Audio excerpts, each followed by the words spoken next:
One of the greatest gifts we can give a fellow human is to be a good listener.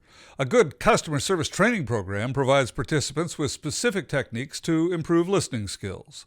I'm Don Crawley, author of The Compassionate Geek, and today you'll learn my new list for 2023 of the top 10 ways to be a better listener.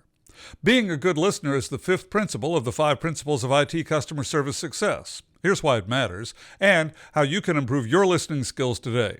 First, why listening matters. Good listening saves time and prevents unnecessary frustration. When you listen well, you're more likely to correctly identify the solution to a customer or coworker's problem. Listening is a crucial part of good customer service. When you listen well, your customer or coworker feels heard and respected because they will have confidence that you understand their issue. Next, what are the benefits of listening well? There are many benefits to implementing more effective listening skills, including better customer reviews, faster service calls, stronger relationships, fewer misunderstandings, improved workplace culture. Becoming a more effective listener doesn't have to be complicated. Here are 10 strategies you can implement today to immediately improve your interactions with customers, coworkers, and even your personal relationships.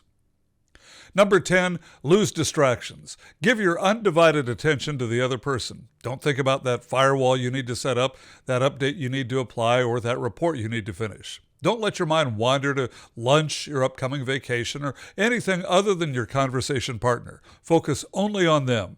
Consider how much you appreciate it when a customer service provider or a coworker does the same for you. Number 9, be patient. Don't finish thoughts or sentences for the other person. Sometimes people need time to organize their thoughts to be sure they're communicating their needs accurately. Be patient and let them finish. Resist the urge to jump in and talk over the other person. Remember how frustrated you felt the last time someone did that to you and avoid doing the same to someone else. Number 8, don't get defensive. Defensiveness leads to closed-mindedness. When you feel yourself starting to get defensive, pause and take a breath. Remind yourself that you might not agree with what the other person is saying, but you need to hear it. The other person wants to believe that you hear what they have to say. They'll notice if you become defensive. Resist the temptation to respond defensively. Just listen and acknowledge. If a response is required, you can do that later after you've gathered your thoughts. You can't provide good customer service when you're defensive. Number 7, paraphrase what you just heard. This is a key element of active listening to ensure you and the other person are on the same page.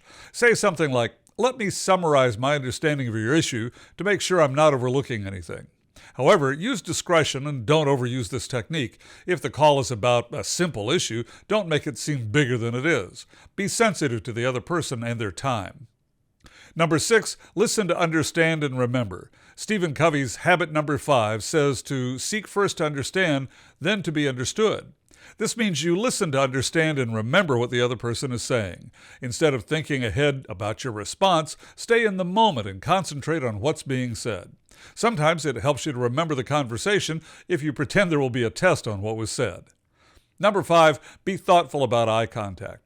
I always debate about whether to keep this tip because the desirability of eye contact varies by culture and from individual to individual. Still, as a customer service provider, you need to know that there are people in some cultures, including the United States, who believe you're being dishonest if you won't look them in the eye. It's not true, and it's not fair, but that myth persists. There are people in other cultures who believe that looking someone in the eye is a sign of aggression. Some neurodivergent people are uncomfortable looking others directly in the eye. If you are a neurodivergent person, be aware that others may misunderstand your lack of eye contact. If you're dealing with a conversation partner who won't make eye contact or who seems uncomfortable with it, remember that there may be cultural or individual reasons why someone would avoid eye contact that have nothing to do with dishonesty or guilt. Number 4, allow natural pauses in the conversation. We live in a media-centric world where dead air feels foreign and uncomfortable. Unfortunately, that can make conversations feel rushed. Don't feel obligated to jump in and fill the void when there's a pause in the conversation. It's even okay to say something like, "Give me a moment to let that sink in." Number 3, be an active listener. Active listening means that you're engaged with the speaker. You listen closely to understand what they're saying.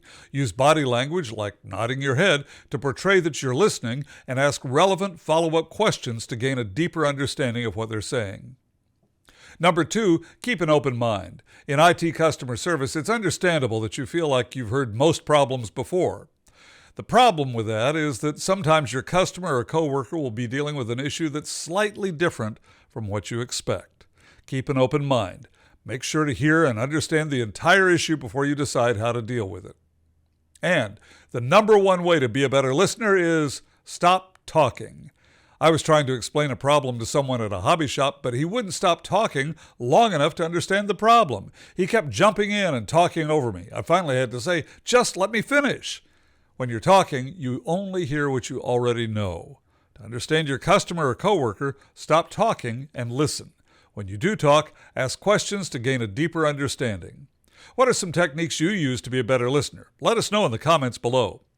If this was helpful, like this video and subscribe to this channel. Want more? Check out CompassionateGeek.com for tips and training on IT customer service, teamwork, and leadership.